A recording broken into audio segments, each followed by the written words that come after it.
Thank you, everyone, for joining us. We're here to have a discussion on mail-in voting and other issues that stem from it. We're joined by Mike Cohen of the Cohen Research Group, Derek Muller of University of Iowa, and Brad Smith of Capital University. And we're going to go through about 4 questions. We'll have all of you answer them in the order that just announced you all. And of course, in between, follow-up questions will come up, or if anyone has any other comments, to jump in. So my first question stems around litigation. We've seen a lot of litigation to continue around COVID-19. Probably the most recent prominent one was the decision by Judge Mizell in Florida concerning the federal transit mask mandate. But that makes me think of another area about COVID-19, and that's mail-in voting. A lot of the rules we saw put into place, at least in 2020, were in response to COVID-19. Given that litigation is still occurring regarding mask mandates and new rulings on that, do you think that we could see litigation continue to occur and even rulings on mail-in voting, particularly now that primary season is underway? I think we will. If you look at where we are with the recount in Pennsylvania, neither candidate has declared victory pending the outcome, but one can see a situation where it's extremely close and the candidates file lawsuits about the rules. It'd be really interesting to see which courts determine which COVID rules have reasonably expired due to the lack of essentially an emergency. And courts are going to look at these within the frame of time and place. If COVID has receded, are these special rules really still lawful? Yeah, I would say we see a handful of different things happening, though, on the litigation front, especially compared to 2020. One is to start with the fact that a lot of this happened from the executive level, right? It was a lot of emergency orders and rules that were promulgated by election commissioners or things like that, things that flowed out of the executive branch. And really those with, some sort of especially post-election challenges weren't really the subject of a whole lot of litigation, or certainly not much successful litigation. Then there was another batch of things that arose in 2020 about things like, rules about who's permitted to receive an absentee ballot if the legislature didn't change the rule, or rules that require you to seek 2 witnesses to sign your absentee ballot before you submit it, and saying, well, I don't want to leave the house, or I don't want somebody to come to my house and risk infection, things like that.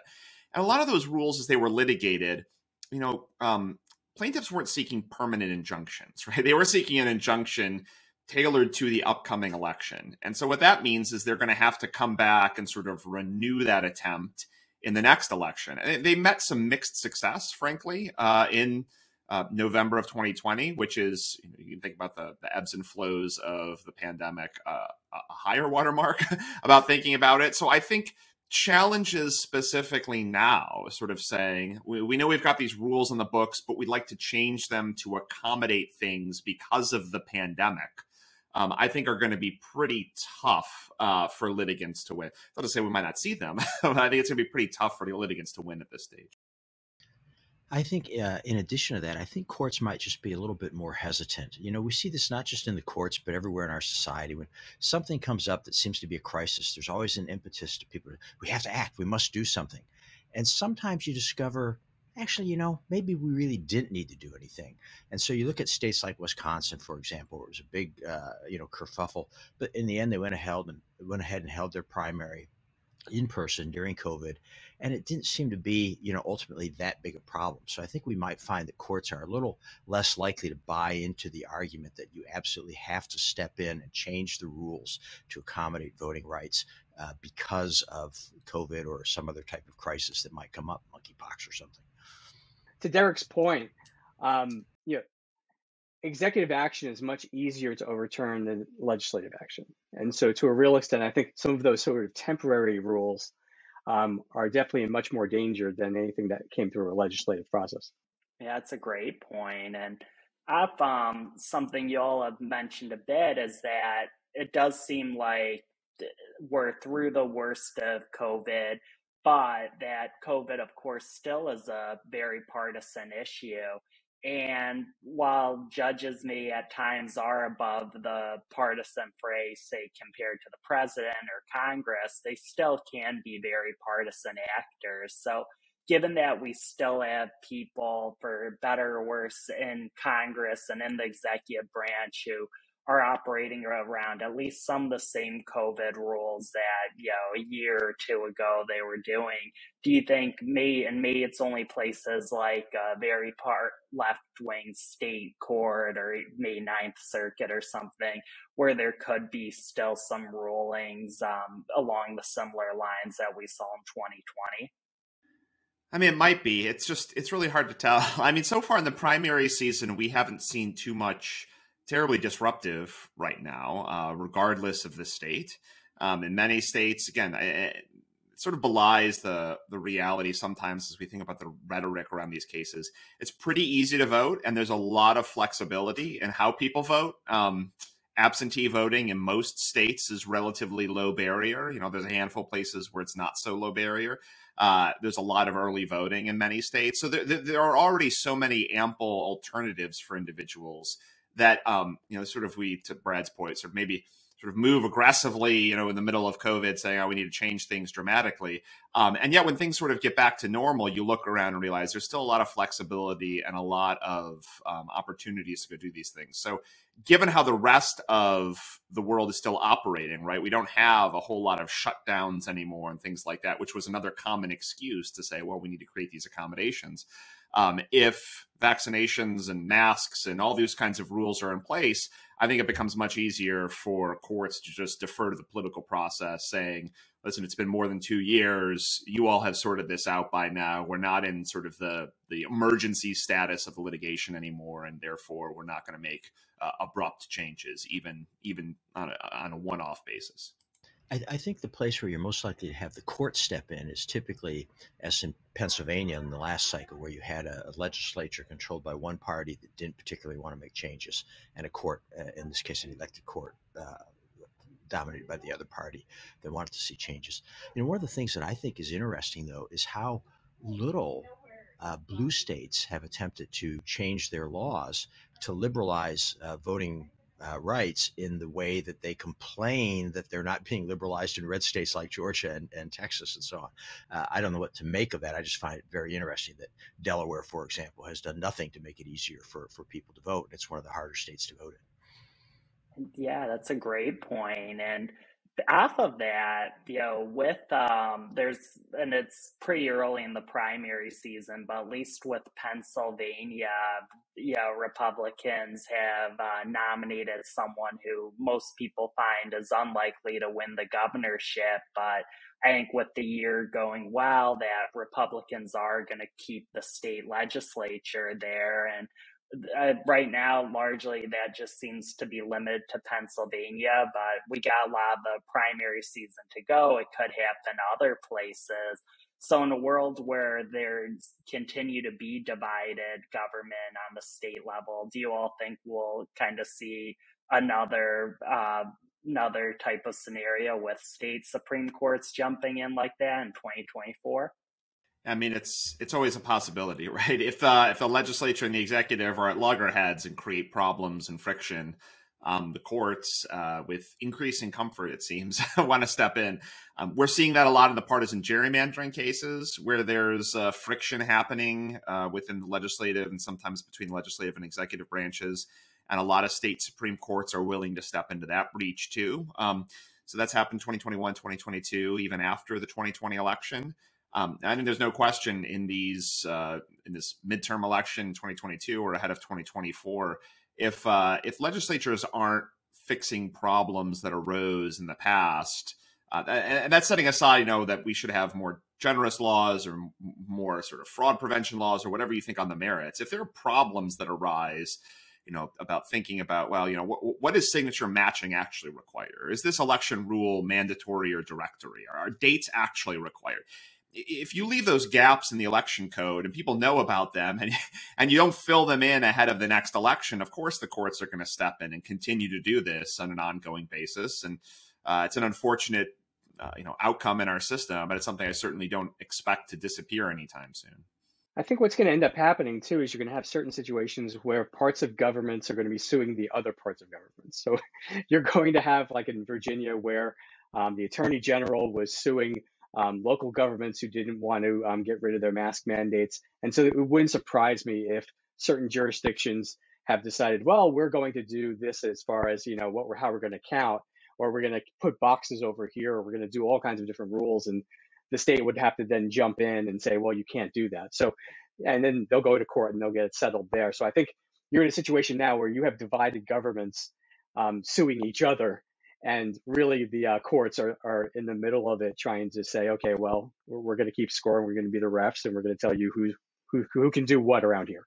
That's an excellent point, and just to your point, puts more emphasis on the courts, because somewhere like Texas, where Republicans do control the court too, but certainly control governorship, state legislature, and everything, they can still get in a fight with Harris County or wherever, and then to your point, it seems the courts would likely have to resolve things there. Yeah, I could see a situation, for example, same thing you're talking about here in Virginia, where you have Loudoun County being sued by, the administration. And so, this is just going to happen wherever you have essentially a vocal locality versus an activist, state government. And going off 2024, in 2020, a lot was thrown around in the Stop the Steal saga, but from both the practical and legal standpoint, the core part of the argument that seemed to have the most legs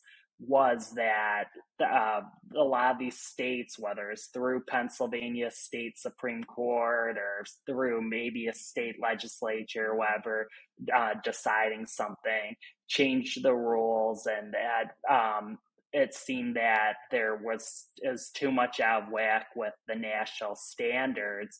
And given that many of these actors are going to be replaced by Republicans, given that 2022 is expected to be a good year for them, we could see Republicans enacting a lot of laws like we've seen in Georgia and Texas and places like Wisconsin, Michigan, maybe Pennsylvania.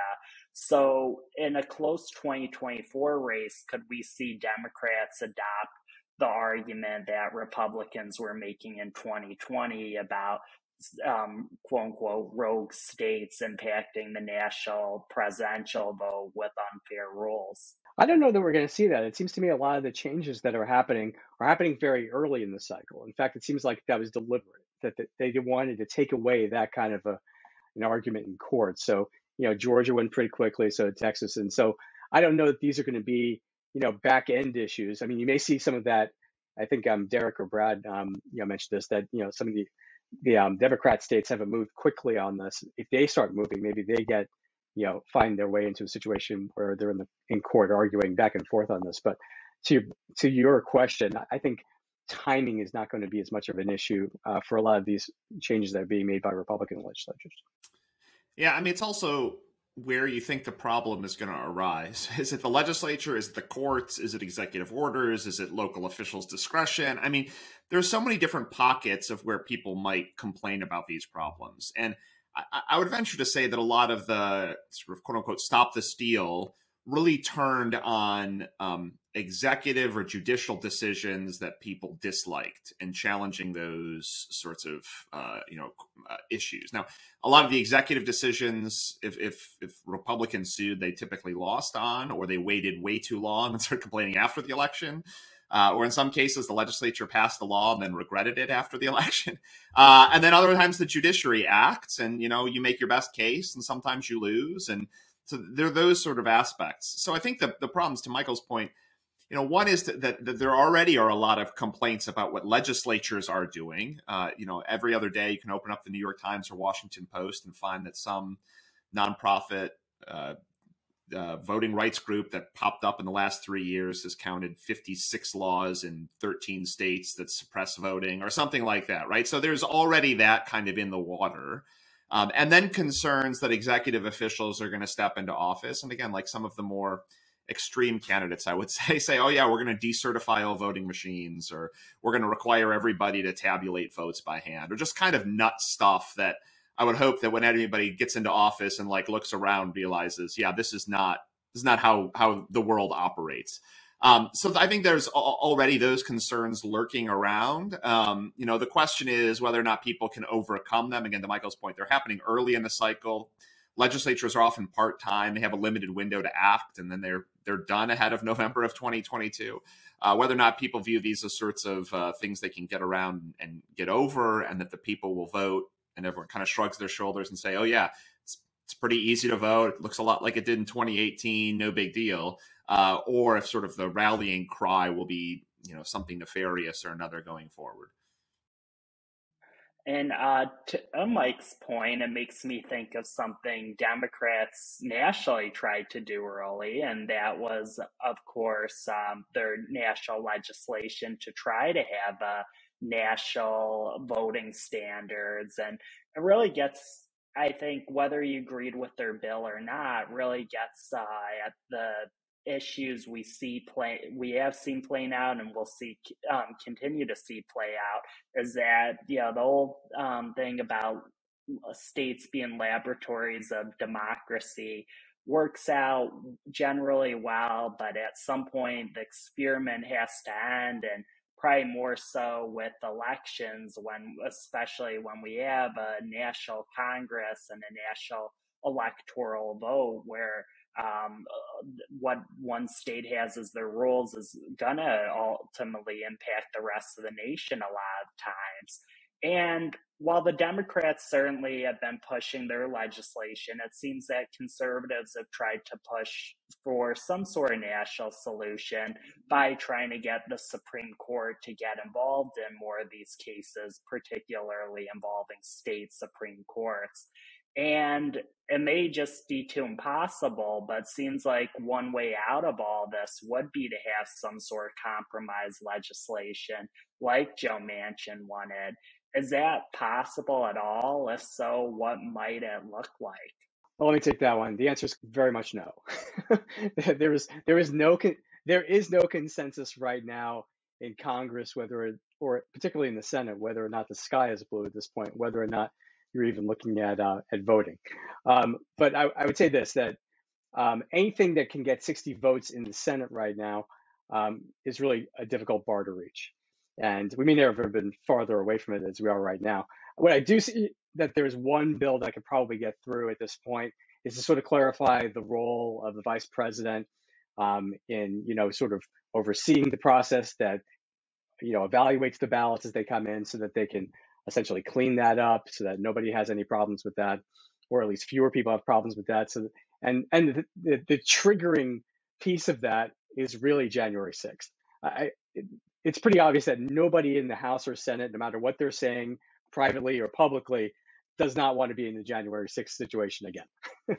So, self-preservation takes precedent here. And so if there is a deal to be made, it's really on cleaning up the process of counting electoral ballots.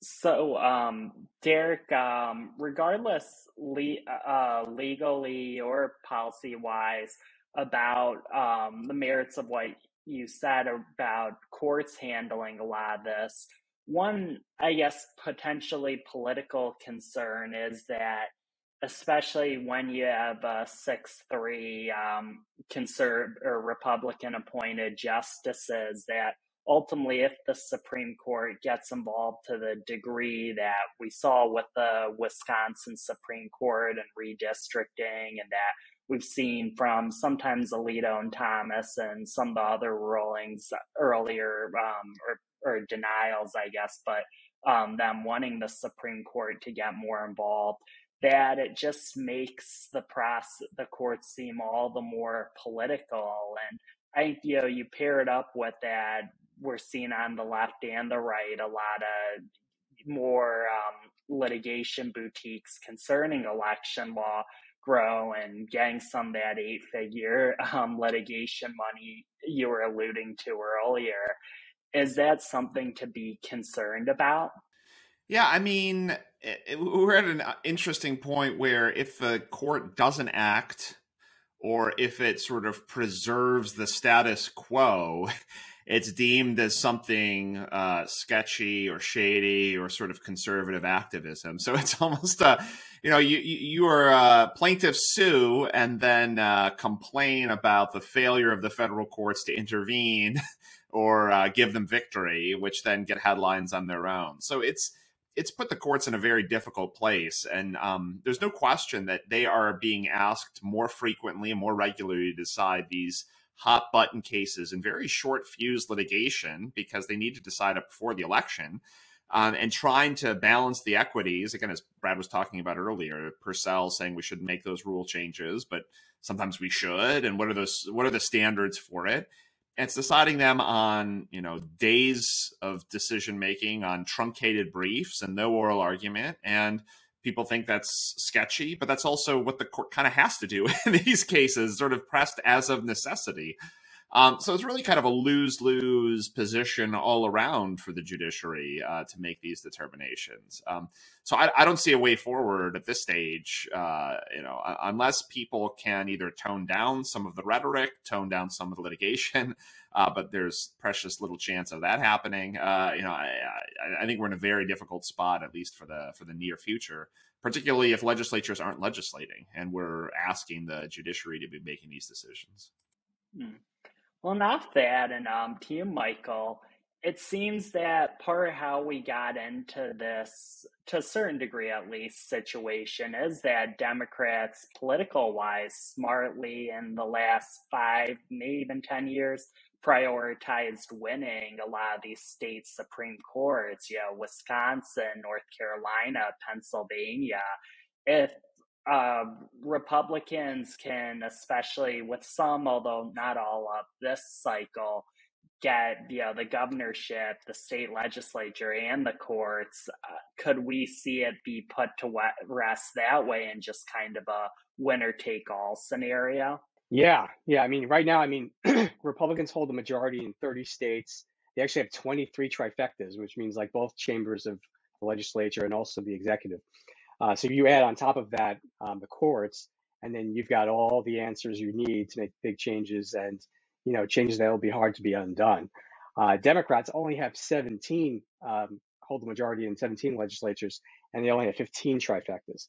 So even though they might have some of these Supreme Courts that you're talking about, they don't have all of the levers of government to be able to make the changes and then have them upheld, by the courts. And so to a real extent, like, you're looking at a very small subset of states that have all of them together. But certainly in those cases where they have that, it's going to be very difficult to, to overturn anything that's passed, because regardless of what it looks like, unless it ends up going to the federal level, through the court system to the Supreme Court. Yeah, that's a great point. And off of that, and to you, Brad, it seems that with these changes and small subset of the states, the swing states in particular, that if you look at 2010, 2014, and 2018, that a lot of them saw changes back and forth with the governors, just because that's, especially in the last few decades, how midterm elections have become, where Democrats do a lot better when Republicans are in, and Republicans do a lot better when Democrats were in. Of course, that's been the role for a long time, but 2010, 2014, 2018, maybe 2022, we're going to see, it seems like, very wave aggressive elections. And that just, to me, seems to result in the governor and or state legislature changing constantly. That makes it harder to get these kind of rules solidified. So with that in mind, do you think there's a lot of potential or even hunger to try to do, maybe like starting to be done in Michigan, a state constitutional amendment system, especially when they can be voted on by the people, and really then is to a certain degree less dependent of who's in power? Sure. State constitutional amendments, of course, are always, as you imply, a way to try to lock in your preference and make it much harder to change than ordinary legislation. The real problem with it is twofold. One, do you really want a state constitution that is specifically including things like polling hours or the time by which absentee ballots have to be received? The alternative is broad, sweeping language that could cause a lot of problems itself. For example, we saw in the last election, part of the controversy in Pennsylvania was that the legislature had passed a pretty clear deadline for receiving absentee ballots, and the state Supreme Court set it aside, saying it violated the Pennsylvania Constitution, relying on a provision that merely said that the state that elections shall be free and equal. And so the state Supreme Court said, well, it's not free and equal unless we change the deadline. Now, to me, that's a kind of a very bad decision by the court. But these two extremes illustrate the difficulty of trying to use the constitutional approach. In the end, though, I think you're right, at least to an extent that I think we'll see some effort to constitutionalize various voting procedures, probably in fairly minute detail. And I suspect in the end, states won't be, terribly happy with that, because there are reasons why states now want to change their electoral systems, why you want some flexibility, and why you simply don't want everything, put into the Constitution rather than ordinary legislation. Oh, that's an excellent point. And one thing that to everyone that the Pennsylvania primary made me think of is that, and I saw this a bit in Ohio, it seemed like too, that often the more moderate or establishment candidate seemed to do better with mail-in voting than the hardcore base types. That's why this was alluded to earlier, that we're seeing McCormick more move for greater acceptance of mail-in ballots. And while the contested primaries are going to continue over the summer and they're going to continue for the foreseeable future, so at least from a litigation standpoint, could we see at least some factions of the Republicans look for more favorable mail-in voting rules and either create a general acceptance or precedent-wise in courts, at least an acceptance through that way? Todd, I mean, the oddity about this whole thing is, and this is somebody who's been working in politics for 25 years.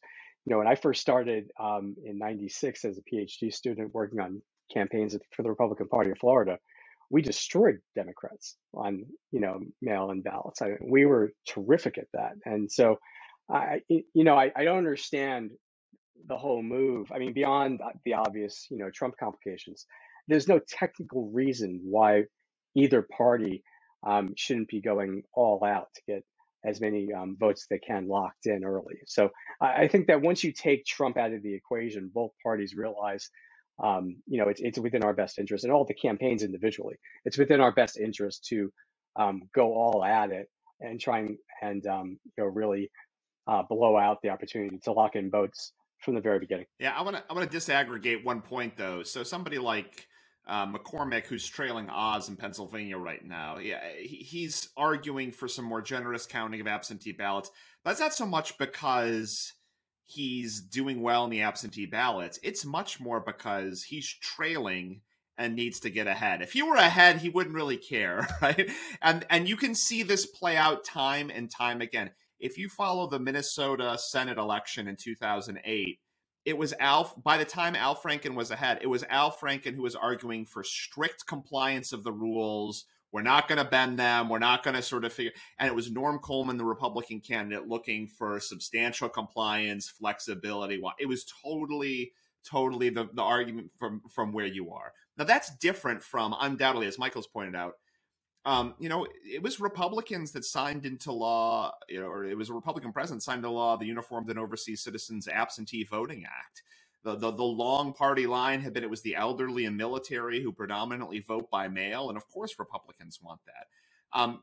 2020 and COVID changed things, and the fraud sort of arguments, if you will, were only like a late exception to that. Instead, voting in person became a way of sort of defying the pandemic, if you will, and voting absentee was a way of sort of symbolizing your COVID cautiousness.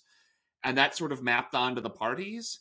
And then now we have this bizarre polarization. I mean, Brad's in Ohio. He knows 10 years ago, you can find cases litigated out of Ohio where it's Republicans who are insisting that absentee voting is a better mechanism than this extensive early in-person voting. And it's Democrats who are saying, no, black voters and poorer voters and the homeless distrust the Postal Service, and it's not an adequate and ample alternative means to vote. And so it's mind-boggling to see the arguments reverse so dramatically, and nothing else has changed, right? Except for whatever the convenience of the moment is. So it's very frustrating to see the polarization. But undoubtedly, Todd, you're right that whatever happens this fall, I mean, frankly, if there's a losing party, it's going to be either the absentee voting was fraudulent or there wasn't enough opportunities to cast absentee ballots, and it really won't necessarily have a bearing to, I think, the reality of the situation. All right. Well, and then Michael, follow up though about how things have changed, and both Derek, Brad, feel free to chime in. To the point about how things have changed with the Republican Party and mail-in voting, there's a lot of people who would argue that Trump, at least to a certain degree, was hurt by him being so anti-mail-in voting. So going to 2024, whether it's Trump, DeSantis, Hogan, whoever, they're going to be the nominee in 2024, going to have 6+ months to develop a strategy. Do you think at that point Republicans could embrace mail-in voting? It wouldn't surprise me if in those states where they was quote unquote a problem, so in other words, let's say Georgia fixed their system, anything that they can point to say, they passed new laws and they've kind of fixed their mail-in ballot issues. There's no reason why Trump couldn't then look at that and say, oh, see, it's all fixed now, we're good, and so we're going to go as far as we can with it. And if you think for a second that Trump won't, pile on if it doesn't go his way, you haven't been watching the show, So I don't know that any of this is really very strategic for Trump. And most of this is very tactical. And so if you're looking at it from a party building standpoint, the Republican Party needs to basically just say, okay, well, Trump is one thing and the rest of us are another thing, because we don't want Georgia to happen to us again, where we lost 2 Senate seats that we should have won, and lost the Senate. I mean, it would have been a very different 2 years had those seats had gone Republican instead of Democrat. And I think that they could point in part to how the votes were cast and how they were counted and all the rules around it. And so I think to a real extent, a lot of the party elders are looking around going, okay, well, we're not going to do that again, regardless of whatever Trump does. Yeah, I mean, there's this sort of constant fear, including, from documentarians releasing new programs this month, right? So, casting this sort of fear on, again, as Michael pointed out, locking in votes, right? Getting votes early so that you don't have to hope that you have the time to cast the vote on election day, or that a snowstorm doesn't make it difficult for you to get there, whatever it might be. There has been a little bit of comfort on early voting that everyone seems to kind of like for the most part. Georgia expanded some of that early voting in its notorious Senate Bill 202, right? And we're seeing people take advantage of that right now. It gives you sort of the benefits of locking in votes early and the flexibility with the security of in-person, fewer sort of links in the chain that need to be connected. And so maybe a lot of the effort will be to push people toward any kind of early voting opportunities rather than over-reliance on absentee voting. I mean, to be frank, there are higher error risks in absentee voting, right? It's a good alternative, but you have to account for the fact that you are more likely to make a mistake on your ballot. There's a chance the Postal Service loses the ballot. There's a chance it doesn't arrive in time. There's a chance that you've omitted some material information you need on the ballot. All of those are little problems in the process. And so the trade-off is the convenience, the likelihood that you're not going to be able to vote at all. So I think to the extent that the parties are interested, early in-person voting is the most successful place for them to channel their efforts. But I think, Republicans are going to have to get over this, fear of the absentee ballot and recognize it's a convenient, useful feature in a lot of parts of the country. Maybe it should be the exception. Maybe we want people on election day. I understand all those channeling functions and about having all the same amount of information on election day. But it's certainly something I'm watching for 2024. To Derek's point on this, it's a super important point that if you actually expand how much time you have to vote, and you start locking those votes in early, it actually changes the strategy of the campaign. So if you're going to be dropping your opposition research late, you then have to drop it earlier, because then you actually are undercutting the whole reason for it, which is to sort of drop a bomb at the end of the campaign and change everything, along the way. So in fact, it actually gives people more time to put that kind of research in context. And so to a real extent, it's actually better not only for certain campaigns, but also for democracy, because then everyone has more time to digest what the opposition research is if you have more time to vote. One thing that I think is really strange in all this is, as Derek points out, Republicans can do fine in absentee balloting. In fact, until recently, they tended to win in absentee balloting. But also, right, we're having these heated debates at a time in which, by the way, not only are absentee ballots more likely to be rejected due to voter error or something else, but they are also more likely a source of fraud. Now, I happen to think there's not a lot of voter fraud, and I think it's remarkable we're having these debates. There have never been fewer impediments to voting in the United States than there are today, and there have probably never been much less systematic fraud in the system. The kind of stories that one could hear about the Lyndon Johnson's original election to the Senate and things like that. We won't go into detail, but that kind of fraud just doesn't happen anymore. So we're having these heated debates that are ripping people apart over two narratives, both of which I think have very little grounding in truth. One, that there's this great voter suppression, and the other, that there's this great amount of voter fraud. And I'm not sure that these kind of wars are going to be resolved by any legal means. It's just going to require people to kind of calm down and look a little bit more objectively at what's going on. But certainly the bottom line of all that is that if the rules allow absentee balloting, yeah, Derek's right. Republicans should probably get on board and play the game by the rules rather than whine that they don't like what the rules are. But, the same thing could be said the other way. If the rules don't include absentee balloting in a state, Democrats can do fine, and they should go ahead and run their campaigns accordingly. Yeah, Brad, to that point, I remember this past election, right, in Orange County, Republicans said, well, we've got drop boxes. Let's just start installing drop boxes all around the state. Let's put them out in front of every church we've got out here in Orange County. And they picked up a couple of really close seats. And there were a lot of people who said, what are you doing? They said, these are the rules, right? And if these are the rules, we can play the game and we can win. And this is, I think, for both Republicans and Democrats, right? These sets of rules, they're very generous and permissive. We're sort of picking at the margins, I think, empirically about who's going to be affected or how burdensome they are. But yeah, rather than casting aspersions, go get in there and use them to your advantage and turn out the vote. Yeah, well, thank you all for your participation overall, but especially wrapping up there. Those were all very poignant points from all three of you. Yeah, it's been a pleasure. Thanks, Todd. We appreciate it.